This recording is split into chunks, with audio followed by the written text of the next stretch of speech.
మనం చేస్తున్న అవిధేయతలను బట్టి, మన అపరాధములను బట్టి, మన స్వయంకృత అపరాధములను బట్టి, జీవము గల దేవుడిని ధిక్కరించడం బట్టి ఈ నిట్టూర్పులు, ఈ ఉగ్రతను మనం భరిస్తున్నాము. రండి, యెహోవాను శాంతపరుద్దామని చెప్పి ఒక పట్టణం వారు మరొక పట్టణం వారితో చెప్తారట.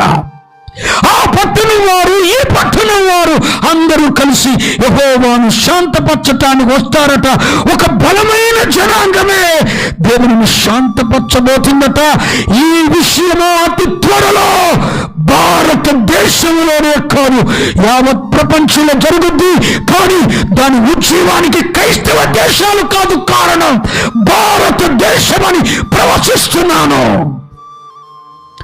భారతదేశంలోనే ఈ ఉద్యమం ప్రారంభమైంది. ఇక్కడి నుండే ఒక ఆధ్యాత్మిక ఉద్యమ జ్వాలను ప్రపంచమంతా వ్యాపింప చేయబో